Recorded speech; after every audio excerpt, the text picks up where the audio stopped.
I worked 14-hour days landscaping estates to afford our dream garden. Then I found $3,000 worth of Japanese maples I never planted, with his business card in the soil. I pulled into the driveway just as the sun started painting everything gold. 7 days in Phoenix installing commercial irrigation systems, and my shoulders felt like someone had been using them for batting practice. The familiar sight of my backyard garden through the kitchen window should have felt like coming home. Should have. I stretched, already mentally running through my weekend maintenance schedule.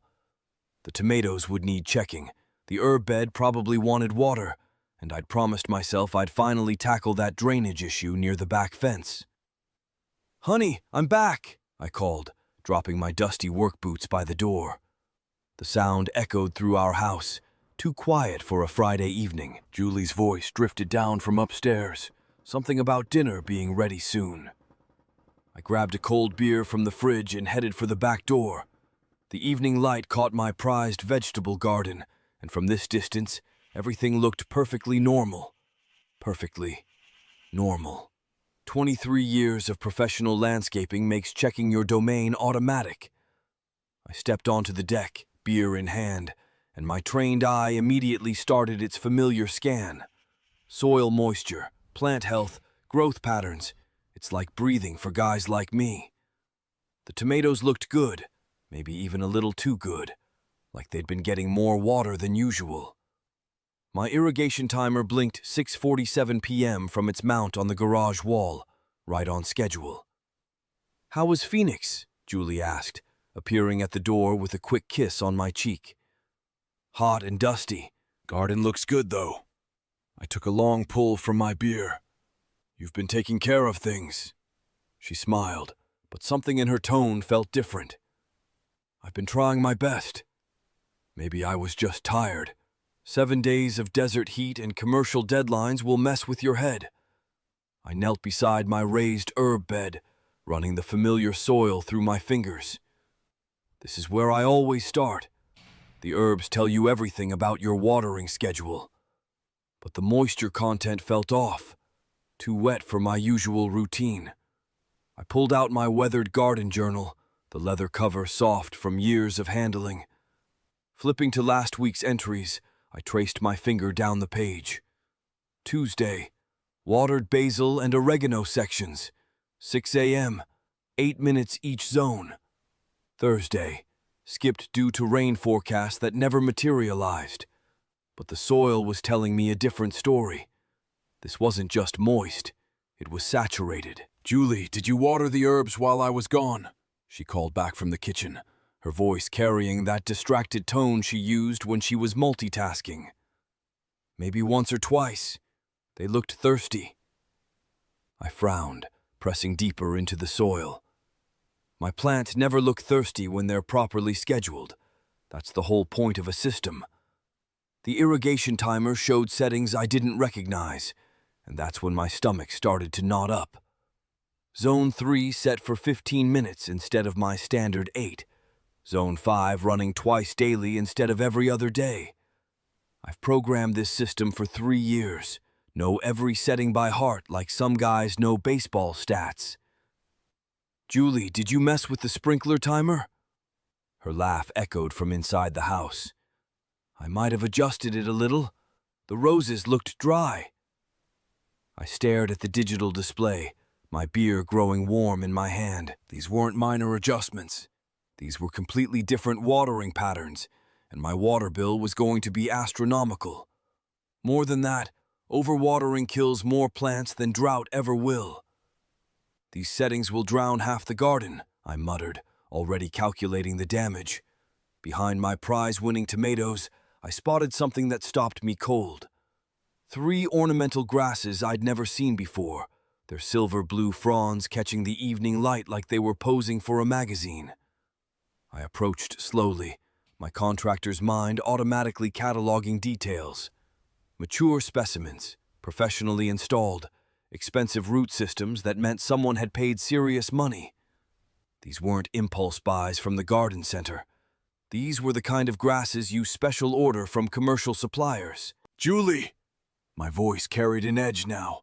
the kind that made my crew pay attention on job sites. Where did these grasses come from? A pause, long enough that I could hear the neighbor's dog barking 3 houses down. I thought they'd look nice there. Don't you like them? I didn't like surprises in my carefully planned garden.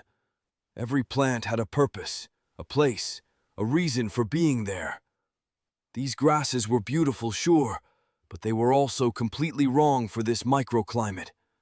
My garden journal revealed the real scope of changes when I flipped to the expense tracking section. Fertilizer purchases I didn't make. $127 for premium bone meal from Hartwell's nursery. $89 for specialized rose food. $156 for what looked like soil amendments I'd never heard of. My meticulous records show every dollar spent on this garden, half for 12 years. I track everything down to the penny because good landscaping is about precision, not guesswork. But these entries weren't in my handwriting. Julie appeared beside me, and I could feel her defensive energy before she even spoke. I wanted to surprise you. I've been learning about gardening while you were working so much. Her explanation felt rehearsed, like she'd been practicing it.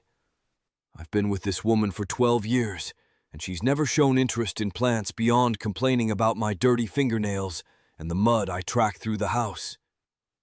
The journal trembled slightly in my hands as I stared at the foreign handwriting. Someone had been playing in my garden, making expensive decisions, changing systems I'd spent years perfecting, and Julie was acting like it was some kind of gift. These are expensive specimens, Julie. Where did you learn about Japanese painted ferns? I knelt beside the shade border, running my fingers along the distinctive silver markings that made these ferns so prized. Each one had to cost at least $45. I priced them for the Hawthorne estate last spring. The positioning was perfect too, tucked into the dappled shade where they'd get morning light but avoid the harsh afternoon sun. Julie kept her back to me, deadheading petunias with unnecessary force.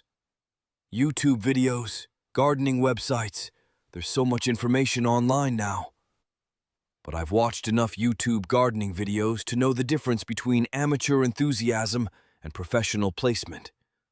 These ferns weren't just expensive. They were positioned with the kind of expertise that takes years to develop. Someone had studied the light patterns in our yard, understood the soil drainage, planned for mature spread. The dwarf Alberta spruces flanking our patio told the same story. 2 perfect specimens, maybe 4 feet tall, their compact pyramid shapes identical to the ones I'd installed at 3 different commercial properties this season. At retail, we're talking $200 minimum for the pair. Julie. My voice carried the tone I used when explaining plant care to new clients, patient but firm. These spruces, they're not impulse purchases from the garden center. She finally turned around, her face flushed in the dying light. I wanted to surprise you. I thought you'd be pleased. Pleased.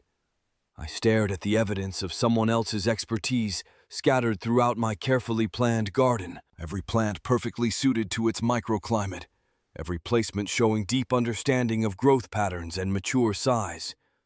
This wasn't beginner's luck or YouTube tutorials. I pulled out my flashlight as the sun dipped behind the neighbor's oak tree. Following the beam along the new plantings, I discovered modifications that made my stomach clench.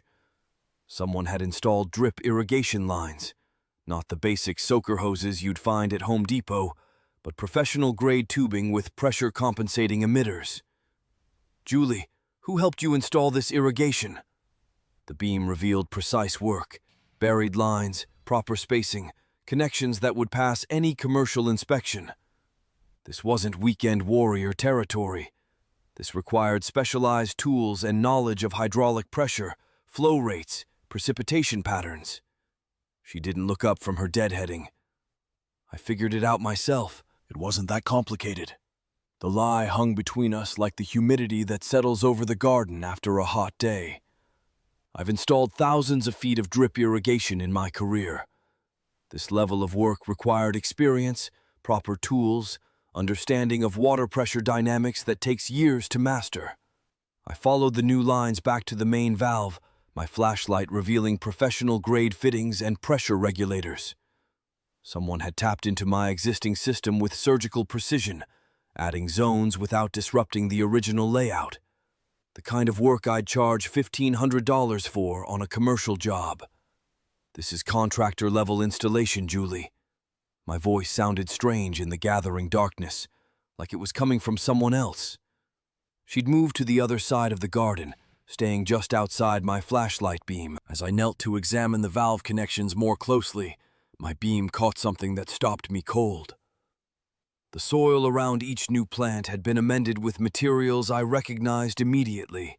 Expensive mycorrhizal fungi inoculant, slow-release fertilizer pellets that cost $30 per bag. I scooped up a handful of the dark, rich earth and brought it close to my nose. The distinctive earthy smell of premium compost mixed with the mineral scent of perlite and the organic richness of aged manure. This wasn't bagged potting soil from the hardware store.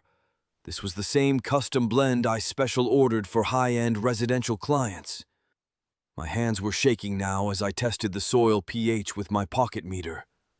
Perfect 6.2, exactly what these particular plants required. Someone had done their homework, matched soil chemistry to plant requirements with the precision I'd use for a $50,000 installation. This is professional-grade soil preparation, Julie. This cost hundreds of dollars. The silence stretched too long.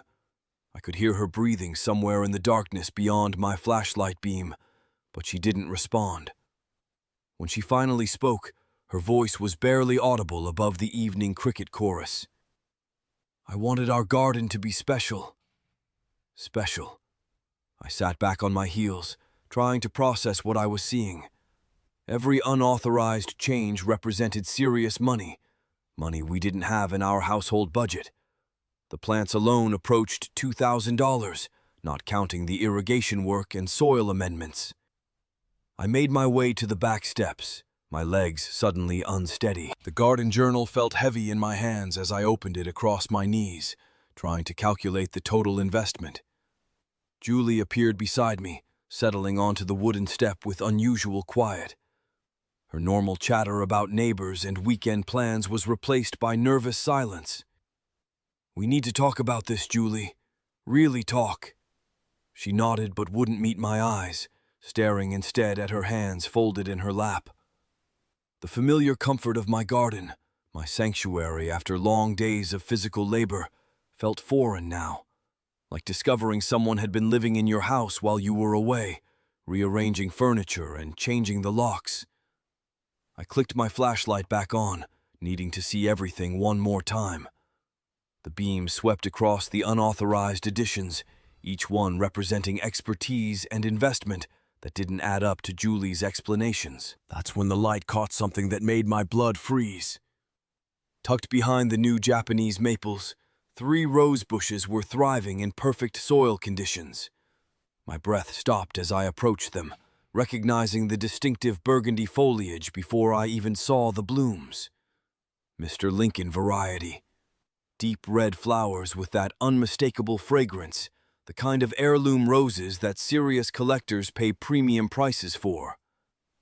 My hands trembled as I examined the distinctive growth pattern, the way the canes arched just so, the particular shade of the thorns. I knew these roses intimately. I'd been maintaining identical specimens for 2 years at one location. The Hawthorne estate. Jesus Christ. Julie's silhouette appeared in the kitchen window, watching me through the glass. I could feel her eyes on my back as I knelt beside the roses, my flashlight revealing every detail I'd memorized from my weekly maintenance visits to Richard Hawthorne's private garden. These weren't just expensive roses. These were the exact same cultivar, probably propagated from the same mother plant, requiring the same specific soil amendments now enriching my own backyard. The pieces didn't fit together yet, but something was terribly wrong. My garden, my carefully planned sanctuary, had become a crime scene I didn't understand. Tomorrow, I'd start documenting everything. The kitchen table disappeared under a sea of landscaping records, receipts scattered like evidence at a crime scene. I'd been at this since 5 a.m., coffee growing cold as I cross-referenced soil amendments with purchase dates. 16 years of meticulous documentation, and none of it matched what was growing in my backyard. Son of a bitch, I muttered, holding up a receipt for premium organic compost. Dated 3 weeks ago, Tuesday, while I was installing the water feature at the Morrison Medical Center. Julie's signature at the bottom, neat and deliberate. My phone buzzed. Text from Marcus Chen. Delayed shipment on the cypress trees. Won't be in until Friday. I stared at the screen, then at the 3 Italian cypress trees visible through the kitchen window. The ones already thriving in my garden bed. The ones I supposedly hadn't ordered yet. I set the phone down and pulled out my irrigation logs. Every Tuesday for the past month, someone had reprogrammed the automatic system. Changed the zones, adjusted the timing, modified pressure settings I'd calibrated over years of trial and error. Who the hell knows my system codes? The sprinklers kicked on outside, following a schedule I didn't recognize. Zone 3 was running for 12 minutes instead of 8. Zone 5 was hitting the herb bed with twice the water pressure I'd programmed. My carefully balanced ecosystem was being systematically altered. I grabbed my work jacket and headed outside, the morning air carrying the scent of wet mulch and something else, something that didn't belong. The Japanese maple caught my attention first. I knelt beside it, running my fingers through the soil. The root ball was established, maybe 4 months of growth, but my records showed empty space here until last week. The soil amendments were wrong too, expensive mycorrhizal inoculant that I'd never purchased. "Julie?" I called toward the house. No answer. Her car was already gone. Yoga class, probably, or whatever she called it these days. I pulled out my phone and started photographing everything. The maple's trunk diameter, the soil composition, the mulch pattern. Like documenting a crime scene, except the crime was in my own backyard. The Italian cypress trees stood in perfect formation, their vertical lines creating a Mediterranean backdrop I'd never designed. Each one was worth at least $600, planted with professional precision. Root depth consistent, spacing mathematically perfect. Julie always said she didn't know plants, I whispered to myself, measuring the distance between specimens. But this wasn't amateur hour. This was expert installation, expensive taste, and intimate knowledge of my irrigation zones. My hands were shaking as I opened my weather app, checking rainfall patterns for the past month. The soil moisture levels didn't match natural precipitation. Someone had been hand-watering during the establishment period, providing the exact care these premium specimens required. The credit card statement was waiting on the kitchen counter when I came back inside, still damp with morning dew on my boots. I almost missed it. Just another piece of mail Julie usually handled. But the logo caught my eye. Heritage Garden Supply. My stomach clenched as I tore open the envelope. $4,200 to Heritage Garden Supply. $1,800 to Tuscany Nurseries. $890 in irrigation system overages from the water department. All in the past 3 months. All signed by Julie Rogers Anderson. "Honey, what's this?" I called out, but silence echoed back. Her yoga mat was gone from the hallway closet, her water bottle missing from the counter. I photographed each receipt, my hands steadier now. This was evidence. This was proof that my wife had been lying to me for months, spending money we didn't have on plants I'd never approved, using knowledge she claimed not to possess. The dates told the story. Every purchase made during my business trips. The Japanese maple bought while I was installing the retention pond in Riverside. The cypress trees ordered during my week in Phoenix. The soil amendments purchased while I was troubleshooting the irrigation system at the new shopping center. She'd waited until I was gone, planned it, executed it with precision. I drove to Heritage Garden Supply with the receipts burning a hole in my jacket pocket. The familiar rumble of my truck's diesel engine usually calmed me, but today it sounded like a funeral march. 23 years of marriage, and I was about to interrogate a nursery manager about my wife's secret purchases. The parking lot was mostly empty, too early for weekend gardeners, too late for the commercial crews. I knew the manager, Pete Kowalski, from years of bulk orders for client projects. Good guy, honest prices, knew his plants. "Bill!" Pete waved from behind the counter, his weathered face breaking into a genuine smile. "Don't tell me you need more mulch already. Didn't you just pick up 20 yards last week?" "Actually, Pete, I need to ask you about some purchases." I pulled out the receipts, my throat suddenly dry. "My wife's been buying plants here. I need to see the details."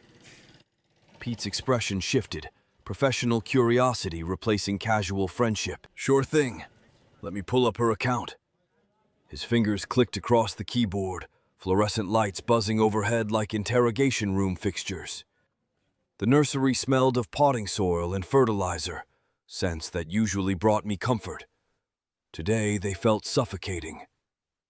"Here we go. Julie Anderson. Wow, your wife has excellent taste. Those heirloom varieties are our premium line." Pete turned the monitor toward me. "Japanese maple bloodgood, 3 Italian cypress, mycorrhizal inoculant, specialty soil amendments."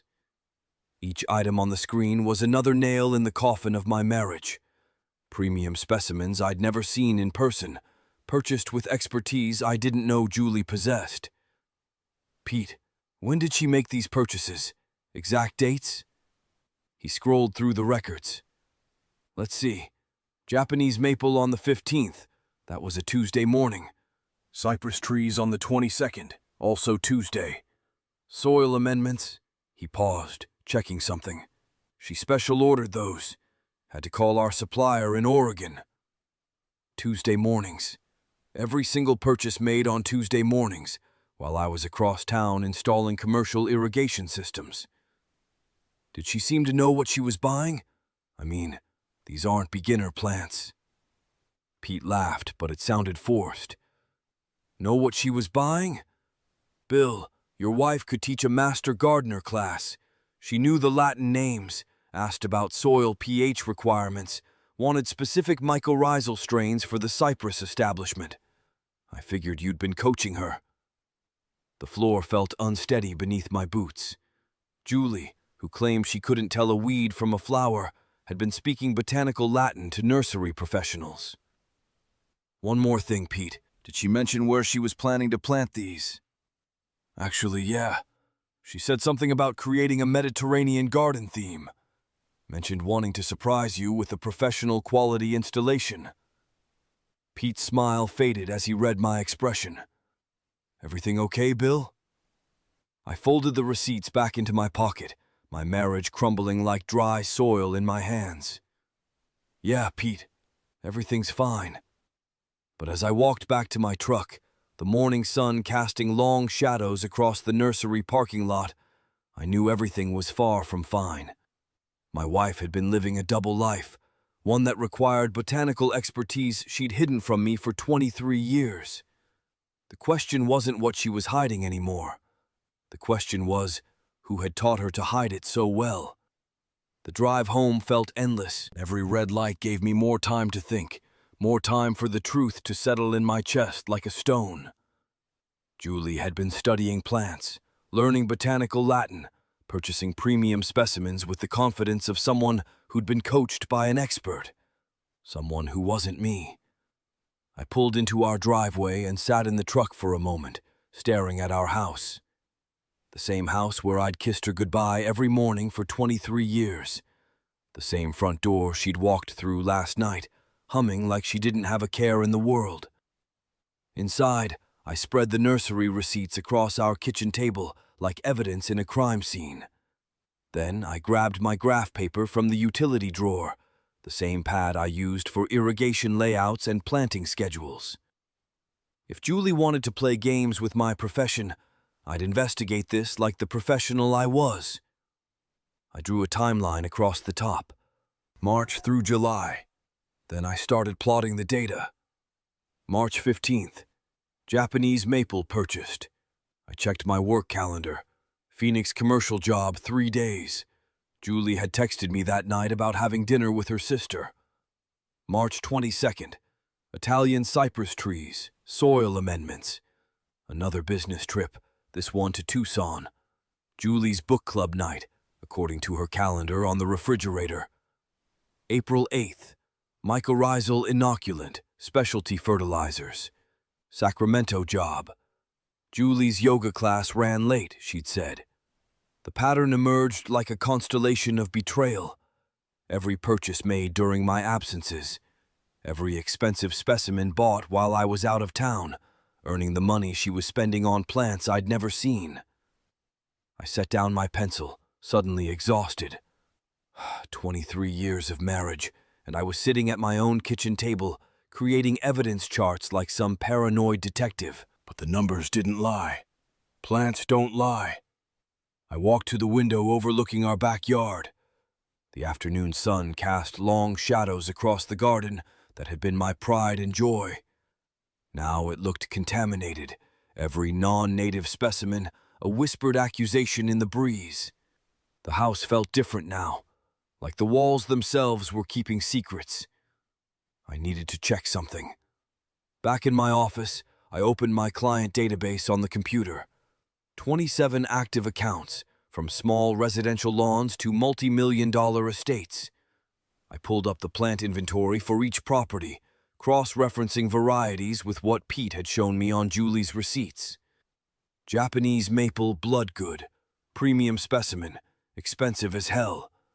I only used those at 3 properties: the Morrison estate, the Blackwood compound, and... My finger hovered over the screen. Hawthorne Estate. Monthly maintenance contract, $8,500. Client, Richard Hawthorne, investment banker. Property value, $3.2 million. I clicked through the maintenance photos I'd taken last month. There they were, the same Japanese maples, the same Italian cypress arrangement, the same specialized soil blend that Pete said Julie had special ordered from Oregon. My breathing became shallow. Richard Hawthorne, the client who always made a point of walking the grounds with me during maintenance visits. The one who'd complimented my work, asked detailed questions about plant care, soil composition, seasonal timing. The one who'd always been so appreciative when Julie occasionally accompanied me to job sites. "Your wife has such sophisticated taste in gardens, Bill," he'd said just last month, that knowing smile now taking on sinister meaning. "She really understands quality landscaping." I'd been proud that my wife impressed my most prestigious client. What an idiot. I grabbed my truck keys and drove across town to the Hawthorne estate, my hands clenched on the steering wheel. The gated community security guard waved me through. I was a regular after all. The contractor who kept Richard Hawthorne's grounds looking like something from a magazine. I parked in the circular driveway and walked around to the back garden, the one I designed and installed 2 years ago. The one I maintained every Tuesday morning while Julie was supposedly at yoga class. The revelation hit like a physical blow. Every specimen in my backyard had a twin here. Not similar plants, identical cultivars. The same rare Japanese maples, positioned in the same Mediterranean arrangement. The same Italian cypress trees, planted with the same spacing I'd recommended. Even the mulch blend was identical. The expensive cedar and compost mix I'd sourced specifically for Richard's soil conditions. I pulled out my phone and started photographing everything, my professional documentation becoming personal investigation. Each image was another piece of evidence that my wife had been studying my work, learning from my expertise, recreating my designs in our own backyard, with plants purchased while I was out of town, with knowledge taught by my own client. The afternoon sun cast long shadows across the manicured lawn where my marriage had died. Richard's wealth surrounded me like a taunt. The infinity pool, the outdoor kitchen, the guest house that probably cost more than my annual salary. Everything I could never provide for Julie. Everything she'd apparently decided she deserved. I walked back to my truck, the weight of understanding settling in my chest. Julie hadn't just been unfaithful. She'd been studying. Learning my profession from someone who could afford to indulge her expensive tastes. Someone who saw my wife as more than just the landscape contractor's spouse. That evening, I stood in our bathroom mirror, practicing what I'd say. I know about the plants, Julie. I know about Richard. The words felt foreign in my mouth, like speaking a language I'd never learned. But when Julie walked through the front door at 7:30, humming and carrying takeout bags from our favorite Thai restaurant, my carefully rehearsed confrontation evaporated. She kissed my cheek, smelling faintly of expensive cologne that wasn't mine. "How was your day, honey? I got the pad thai you like." The normalcy felt like a slap. Here she was, acting like the devoted wife, while my backyard bloomed with evidence of her betrayal. "Fine," I managed. "Just fine." She moved around our kitchen with practiced ease, setting out containers, grabbing plates from the cabinet I'd installed myself, playing house while my world crumbled. I said nothing, swallowing the evidence like poison, watching my wife serve dinner with the same hands that had been selecting premium plants behind my back. The same hands that had probably touched Richard Hawthorne in ways I couldn't bear to imagine. The kitchen table disappeared under a sea of receipts, maintenance logs, and photographs. Dawn light filtered through the blinds as I spread out 17 months of documentation, my coffee growing cold while I cross-referenced dates with Julie's mysterious garden additions. March 15th, Portland commercial job, 3 days. That's when the Italian cypress appeared. March 22nd, Seattle office complex, overnight. The Japanese maples. April 8th, Tacoma hotel renovation, 2 days. Those damn heritage roses. Every plant told the same story. Julie alone. Julie with help. Julie with someone who knew exactly which specimens would thrive in our microclimate. My phone's camera clicked steadily as I documented each discrepancy. The morning light revealed what I'd been too trusting to see. A timeline of deception written in Latin botanical names and wholesale price tags. 17 non-native specimens, each one requiring professional knowledge to install properly. The coffee tasted bitter when I finally took a sip. My hands weren't quite steady as I realized how long this had been planned. Every plant placement was deliberate, calculated. Someone had been using my backyard as their personal botanical love letter. I grabbed my keys. Time to visit the garden center. The familiar smell of mulch and fertilizer hit me as I walked through the automatic doors of Greenwood Nursery. 15 years I'd been shopping here. 15 years of building relationships, earning wholesale pricing, establishing trust. "Morning, Bill." Sarah at the register looked up from her computer. Young, eager, always remembered my name. I pulled out my phone, showed her Emma's school photo. "My wife was here recently. Julie Rogers. Can you check her purchase history?" Sarah's fingers flew across the keyboard. "Oh yeah, Mrs. Rogers, last month. She was so excited about surprising you." Her face lit up. "Said the Japanese maples were a gift for her landscaper husband." My stomach dropped. "Can you show me what she bought?" The screen turned toward me. Line after line of expensive specimens. $4,200 in exotic plants, all charged to a credit card I'd never seen before. "She got the wholesale pricing too," Sarah continued cheerfully. "Used your account number. Said you'd approved it but forgot to call ahead."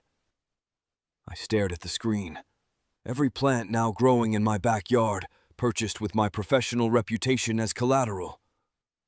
"Thanks," I managed. "This helps a lot." Walking past the displays felt different now. These weren't tools for creating beauty anymore. They were evidence. Props in someone else's elaborate deception. My phone buzzed as I knelt beside the Italian cypress trees, their root systems clearly showing recent transplantation. Marcus Chen's name on the screen. Julie called asking about your work schedule next week. Seemed nervous. The afternoon sun beat down on my shoulders as I photographed the root ball, still wrapped in burlap from the nursery. Professional installation. Someone who knew what they were doing had planted these during my Portland job. I texted back, "Don't give her any information about my trips. Everything okay, man? We'll explain later. Just keep my schedule to yourself." The familiar rhythm of soil analysis felt poisoned now.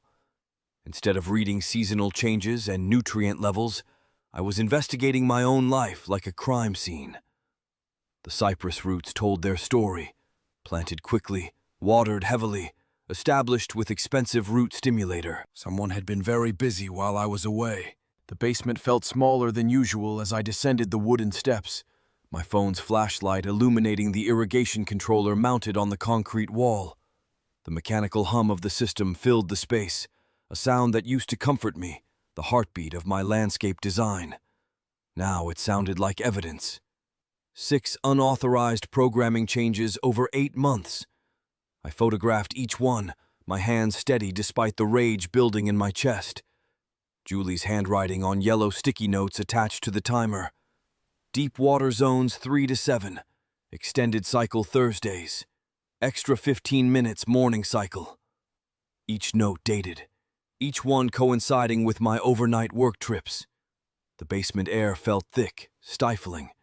She'd been maintaining this garden like a shrine, keeping someone else's plants alive while I was away, following instructions written in her careful script. I peeled off each sticky note, photographing them individually.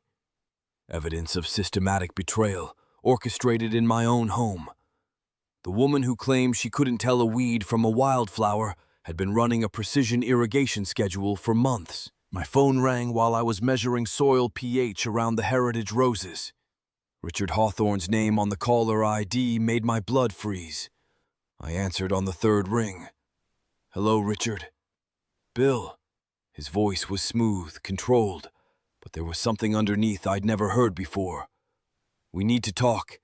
Julie told me you've been acting strange lately, taking pictures of plants, asking questions." The afternoon shadow suddenly felt threatening. He knew. He knew that I knew. "I think there's been a misunderstanding," Richard continued, "about the garden consultations I've been providing your wife." Garden consultations. The words hit like ice water. Not an affair. Consultations. Like she was his client. Like my backyard was his project. "Julie's been so worried about you." Richard's voice dripped false concern. "She thinks you might be having some kind of breakdown. All this paranoid behavior about the garden." My throat tightened. "I think we should definitely talk." "Good. Tomorrow, 2 p.m., my office downtown. We'll get this sorted out like civilized men." The line went dead. I stared at my phone, realizing I was no longer the investigator. I'd become the target. They thought they could gaslight me, make me question my own expertise, my own observations. But plants don't lie. Soil doesn't lie, and neither do irrigation timers with Julie's handwriting all over them.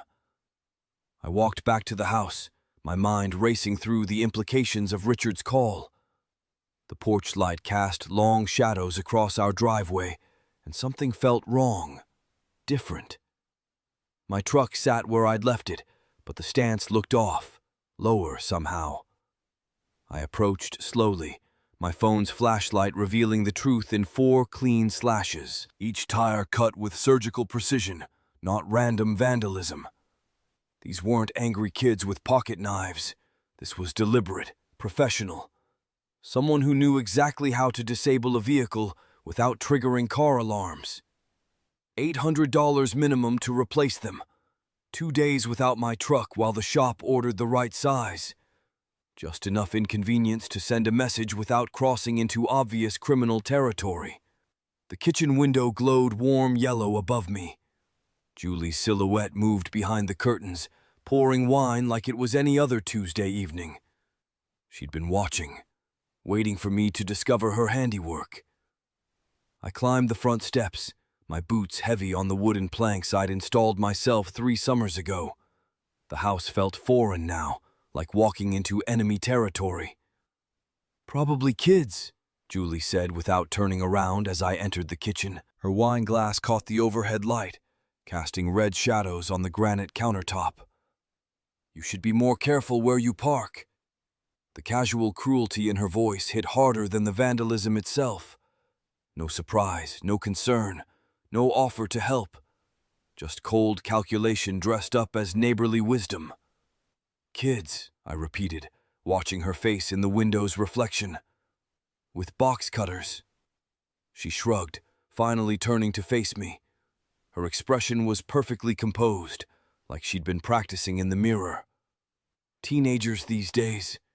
What are you going to do?" I stood in our backyard at sunset, clipboard pressed against my chest like armor. The golden light caught the Japanese maples Julie had planted without my knowledge, their leaves rustling in the evening breeze.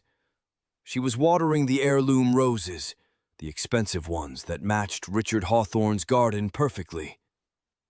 "We need to talk about the garden," I said quietly.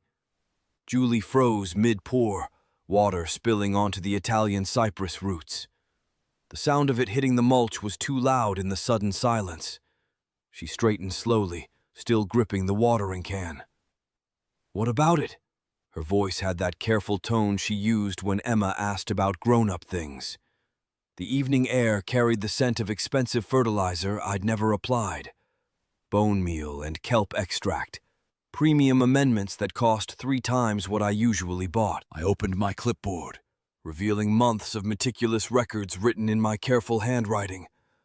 I've documented some interesting botanical inconsistencies. Julie's hands shook as she set down the watering can. Water sloshed over the rim, darkening the soil around her feet. She wiped her palms on her yoga pants, the expensive ones she'd started wearing after her fitness phase began. "These Japanese maples cost $4,200. I held up the receipt I'd found in her purse. "I have the documentation right here." Her face paled in the fading light. The sunset painted everything amber, but her skin looked gray beneath her carefully applied makeup. "The Italian cypress trees, $1,800. Soil amendments I never ordered, $600.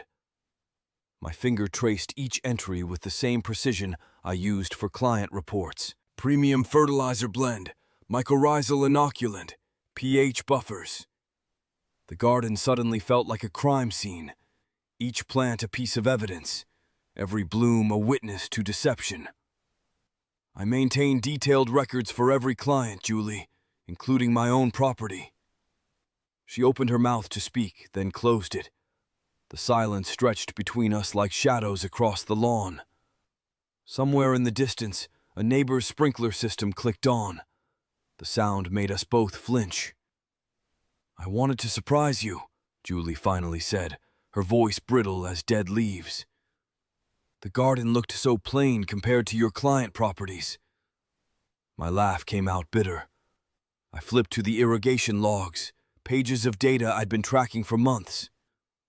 "Reprogrammed 6 times during my business trips, $890 in water overages from systems running outside optimal schedules." The sprinkler system hissed to life around us, misting the expensive plants. Droplets caught the last rays of sunlight, creating tiny rainbows that should have been beautiful. Instead, they felt mocking. "These are the exact same varieties I maintain at the Hawthorne estate, Julie."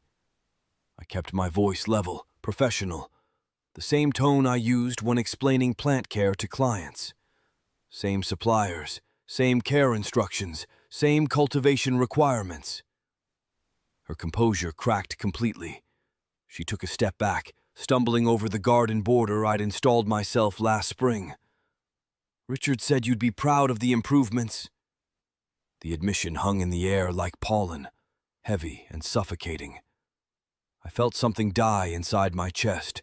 Not surprise, but the last hope that I'd been wrong. "Richard Hawthorne," I repeated slowly. "My client for 2 years, $8,500 a month for landscape maintenance." Julie backed toward the house, her designer sneakers leaving prints in the damp soil. The automatic sprinklers caught her movement, adjusting their spray pattern. "It's not what you think," she whispered. But it was exactly what I thought. I pulled out the credit card statements I'd found hidden in her craft room.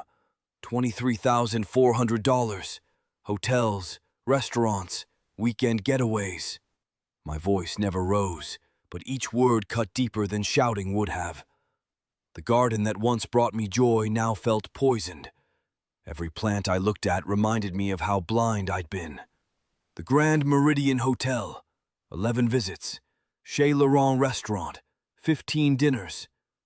I read the dates aloud. "All while I was traveling for work." Julie's defenses crumbled like autumn leaves. "You're never here, Bill.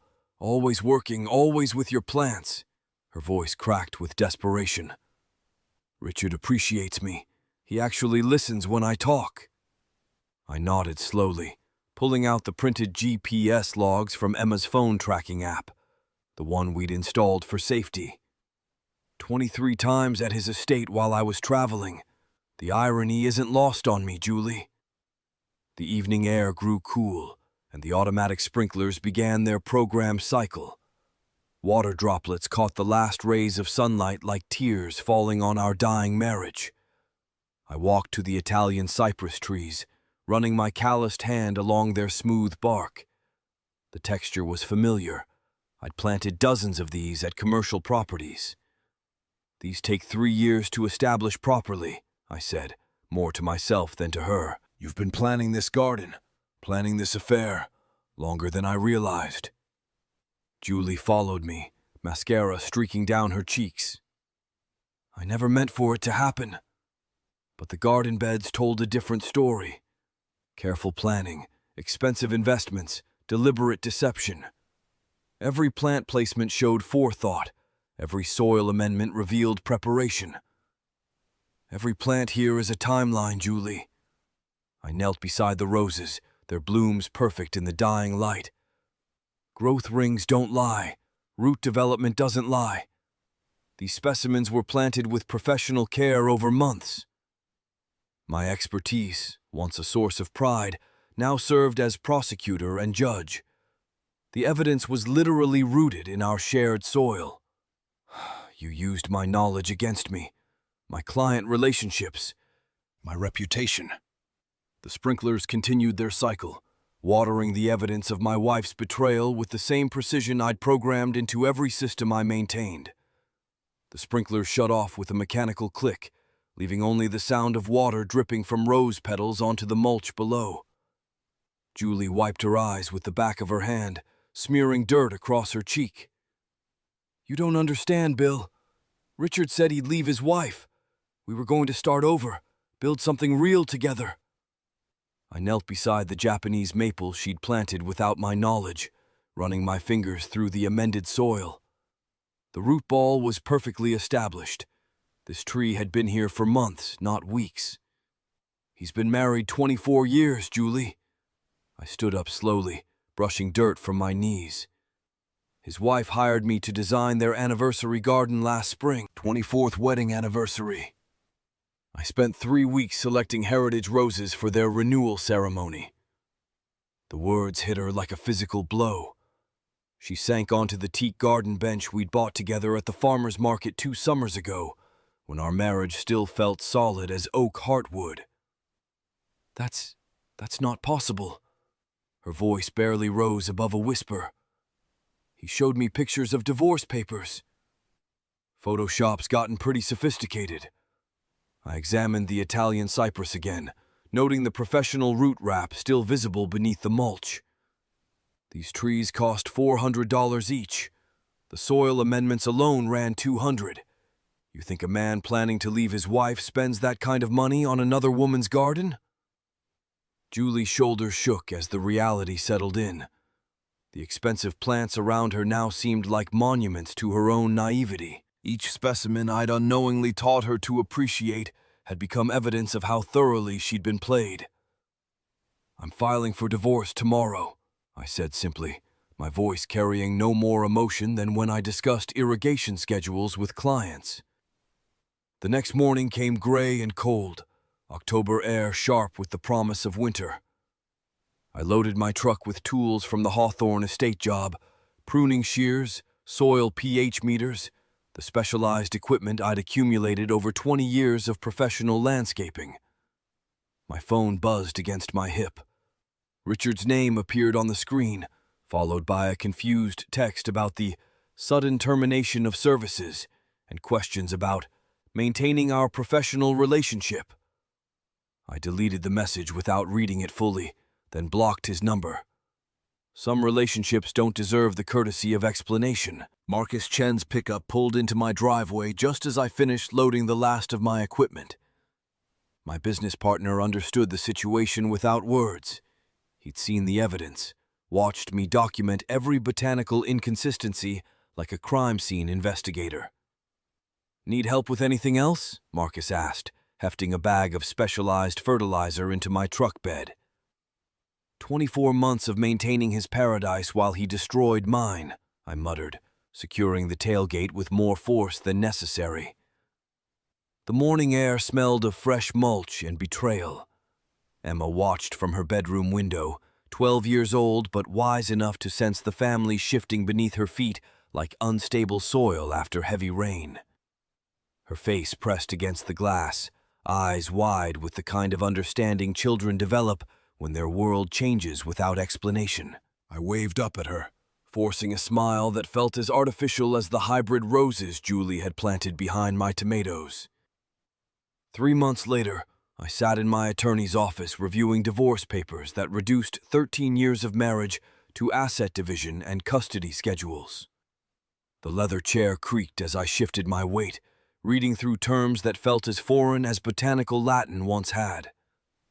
"She gets the house," my lawyer explained, sliding documents across his mahogany desk. "But according to your documentation, you're removing every plant you installed." I nodded, signing my name with the same precision I used when labeling plant specimens. "She can keep the evidence of her affair. I'm not maintaining that garden anymore." The legal process moved like seasonal growth, slow but inevitable, following natural laws that couldn't be rushed or manipulated. Emma would stay with me on weekends and Wednesday evenings. The papers finalized what the botanical evidence had proved months ago. Outside the office windows, autumn leaves fell like the remnants of my marriage. The lawyer's pen scratched against paper like pruning shears through dead wood, cutting away what could no longer grow. "The house will need new landscaping," he mentioned casually. "Might be expensive for her to maintain alone." I almost smiled. Julie had no idea how to read soil conditions or recognize plant diseases. The garden would die without proper care, becoming as barren as our marriage had been beneath its carefully maintained surface. Detective Sarah Winters called on a crisp October morning while I was reviewing soil samples from a commercial project. Her voice carried the professional courtesy of someone who'd heard about my reputation through legal circles. "Mr. Anderson, we need a botanical expert for an insurance fraud case. Homeowner claims storm damage destroyed their landscape, but the tree damage patterns don't match any weather reports from that period." I set down my coffee, already intrigued. "What kind of patterns are you seeing?" "Root systems that look deliberately severed. Expensive trees that fell in directions inconsistent with wind damage. The insurance claim is for $60,000, but something feels orchestrated." My methodical documentation skills, honed through years of garden maintenance and sharpened by documenting my wife's betrayal, now served justice in ways I'd never imagined. "I can examine the root systems and growth patterns," I told her. "Plants don't lie about their history. Growth rings, root development, even the way bark heals. It all tells a story." The irony tasted bitter as morning coffee. My marriage had ended, but my career was flourishing in directions I'd never anticipated.